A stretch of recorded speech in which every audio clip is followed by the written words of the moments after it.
Okay, keep Who going. was it? I didn't answer. Oh, okay. You want to answer it? No. So anyway, Mrs. Whitney was an excellent teacher, and Shelley was just crazy about her. Anything Mrs. Whitney did was wonderful, and anything I did was second rate. She really liked Mrs. Whitney, and Mrs. Whitney's son was a gorgeous guy, crazy about Shelley. Donna, the younger sister, was another free spirit, so they, oh my gosh, Shelley had a wonderful summer with them. And they did a lot of things that I wasn't able to do, or I didn't want to, or I wasn't even asked. So, but Mrs. Whitney had a chance to be an exchange teacher. So she went to England for a year and took Donna with her. Her counterpart came to Council Rock and taught for a year. So she was an exchange teacher, and when she left, there was nobody to take care of her cat. I don't know why the father, Dr. Whitney didn't, but they brought that cat here to live. That cat was named Minnie, and Minnie was a slut. She had kittens twice while she was here. Why didn't they get her fixed? I don't know. She had kittens after kittens, and the one batch was born in the closet in your mother's bedroom, and that's where I got Checky. I got Checky. Checkers was about this big, and she was already calicoed. So that was another chapter in the cat book. But anyway, Shelley and Michael went to England to visit Mrs. Whitney and had a pretty good time, but she became, I think Michael maybe had gone back to college or decided to drop out. He was a college dropout, didn't know what he wanted to do with himself. In the meantime, he'd learned to play the guitar, so he was going to have a rock band, and of course Shelley was going to support him in that. But they came back, and Shelley went back to high school, and of course, eventually she broke up with Michael, and he decided what he was going to do. I don't know what it was, but he ended up as took a civil service exam and passed it, and was working in a liquor store. Oh. And Donna, she's still around someplace, and so is Mrs. Whitney, I think. They went into the travel agent business because they did love to travel. They traveled a lot, and she was a smart woman, very smart, and a basically nice family. But Mr. Whitney, whom we loved, he used to come and take me places, and then Shelley and Michael would go along. We'd go to restaurants and have a nice night out. And I think my mother liked him too, not sure. I can't remember what the time frame is there, but anyway, he committed suicide. Oh no. Had, I think, some kind of incurable cancer. But anyway, that's the end of, but then Shelley and Jeff, she was with him a lot because she moved to, she stayed with Gloria one year. Did you know that? I don't know if I knew that. In Cambridge. She stayed with Gloria to be near Jeff, who was at MIT. Oh, okay. He had a BS from Cornell, an MS from Cornell, and he got his PhD at MIT, so he was highly qualified. And when they got married, they immediately moved to San Francisco, Oakland, where he had a fellowship at San Francisco University. I don't know if it's state or... So while he was studying,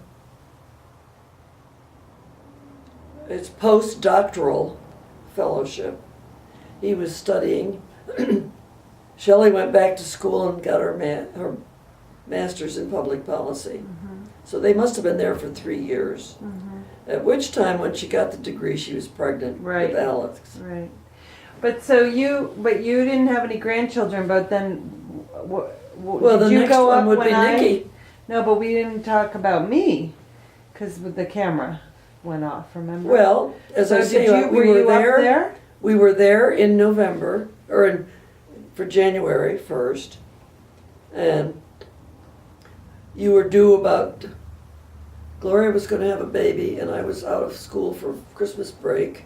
My mother and I went to Malden, and we worked Christmas Eve. We didn't think Gloria should go out. She was so huge, and the baby was due about the next day. She went anyway. We stayed home and cooked all evening, made lasagna and great stuff, because we were going to have a family party the next day. And it turned out that Gloria got home in good shape, felt wonderful. And probably Jürgen, he may have had to go to church. They usually have something on New Year's Day, don't they? Mm-hmm. Special Holy Communion or something. So anyway, my mother and I were there. We got the dinner, but Inga and Arnold came, but I think the rest of the family weren't able to come for some reason. So we made all that lasagna for nothing. But anyway, we had a good dinner. Next day we started for home. Well, then on the 18th, Gloria gave birth, finally. And so, of course, I went up, I think without my mother that time, and then stayed a little while. And then later, Gloria got very sick. Mm-hmm. Some after birth complications. So then I went again, and then I got a chance to bond with my new grandchild and take pictures. And then by Easter time, my mother and I were there, and we have a picture of the 4 generations. I'm sure you've seen that. Yeah, I did. Yeah. So that was nice. And then from then on, my mother was very occupied with she made little bibs, special little bibs. She'd take a washcloth and then put bias tape, something absorbent, and maybe put some little designs on it. And then in another few years, we were buying strawberry shortcake stuff. We'd have to buy strawberry shortcake motif socks and lunchbox and barrettes, and so that was a fun time. And then when the next grandchild was Nicholas, was that right? Yeah. And when Gail had Nikki, they were living in the Pittsburgh area. So I went out there to visit them. I could drive out there. And of course, he had to go to Connecticut to be christened in his grandfather's church, because they are very devout Catholics, and they had donated a very expensive baptismal font to the church, so they wanted him to be baptized in that, which he was. And I think Lisa, Paul's sister, may have been the godmother. I know that he wore a white suit. I've seen pictures, but I didn't go to that. But I went to Endel's christening, and that was interesting because Ingeborg was extremely unhappy. She raised a ruckus because she wanted Raimo to be the godfather.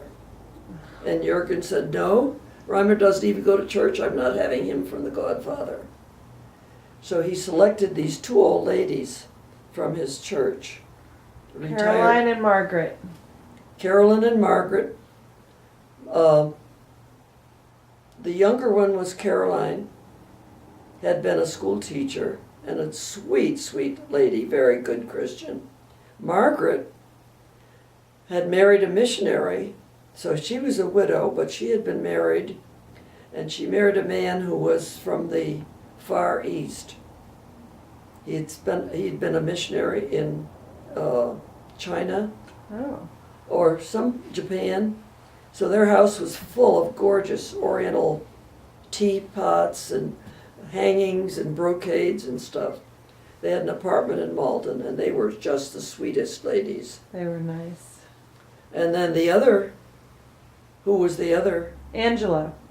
And Angelo, Yeah. our dear friend from St. Paul's, very good Christian. That's right. And he was the godfather. So it turned out a very happy occasion, but Oma thought that should be a family member. And I can understand why, but Jürgen was certainly justified. Right. Because Endel has had a lot of contact with Angelo all these years, and Angelo's a good example. And the two old ladies, Gloria kept in touch with them forever. Right. And then you had, and then came Alex, right? Yeah. And then Amelia, and then Hannah, and then Meredith. Meredith and Hannah. Hannah's younger. Oh, right, Meredith and Hannah. Yeah.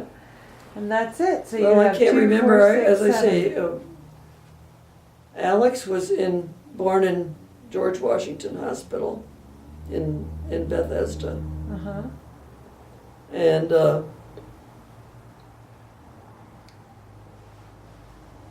I guess it was uneventful. Oh, but he's Jewish, so the circumcision came up as a bone of contention. Did they do the what do you call it? They have a bris. Yeah. I don't think they did that, because Jeff wanted no part of the Jewish religion, but his theory was, and it's very typical, that the mother decides the religion, and she decided he's going to be an Episcopalian. So Jeff, and I think Alex's godfather was a friend of Jeff's. I'm trying to think who the godparents are. But anyway, they attended the ceremony in St. John's Church in Chevy Chase. And I mean, Jeff was so good about that. I don't think, now the woman he's married to now is, I think, pretty kosher. They have Hanukkah and, different holidays. But no, Jeff, I remember being there for Easter one time, and we took the kids to an egg decorating thing, and he went right along and helped, and that was pretty neat of him, I thought. Yeah. So Graham, I think we're gonna end for today, but Well, why let don't me add that Ginny, in the meantime, has really not ever. She was baptized, christened. Yeah. I'm trying to think when the occasion was. Is at Aunt Sally's house in Brooklyn with the Orthodox priest. Oh. And she, and yeah, no, it was Aunt Mary. It was Aunt Mary's and Uncle Mitchell's dining room upstairs. They lived upstairs. Selma lived in the first floor. Mitchell and Mary lived in the second floor. We had a bathtub of water, and the priest from the Orthodox Church came and did the honors. Absolutely water, and like a whole bathtub, a dishpan full of water. And the godfather's Uncle Philip, godmother's Aunt Sally. Oh, I didn't. And she had a head covering, and I guess he had maybe a cross on the dining room table. But all 4 girls are baptized. Shelley was done at Aunt Sally's house when they lived on 84th Street. Okay. And that was the same deal, a church ceremony. And Nejla's the godmother. George was the godfather, but neither one of them ever really took too much of an interest. But Nejla bought a beautiful dress for Shelley to wear, and she wore it during the evening. And I think Nejla was disappointed because I couldn't wait to get the thing off. It was starched organdy with about 20 ruffles, and I wanted to get the kid into her pajamas and put her to bed. Right. She'd be more comfortable. Not that I didn't like the dress. I appreciated the dress, but anyway, now Ginny doesn't go to church, but she and Gary were very fond of a Quaker meeting. That was low-key kind of stuff. They were going there for a while, but her children have not been christened. And that's of her choosing. And of course, Hannah and Alex were christened in the Episcopal Church. And have been going to the Episcopal Church with Shelley. In fact, Alex told me that he went to church when he was living in Rabat, Morocco, wow. last year. I don't know why, but I'm sure they knew he wasn't a Muslim. Yeah. So when you look back on your life, Graham, what's some of the things that you think are most important lessons, or what would you tell your soon-to-be great-grandchild in 6 weeks? Well, first of all, I married the right man. Maybe a lot of people didn't think so. My mother and my aunt really didn't think I should marry anybody and my mother had a friend in Ithaca. We used to visit there before I went to school there.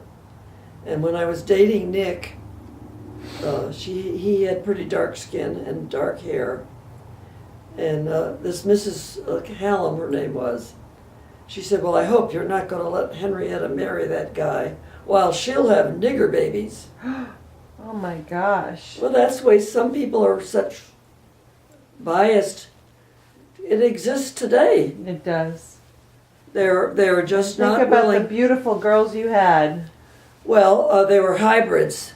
They had the best of the blonde, blue-eyed, and then the dark hair, naturally curly, of course frizzy. But I think Hannah has gorgeous hair, but I think Jeff may have a little bit of curl in his bald fringe. Anyway, I married the right man because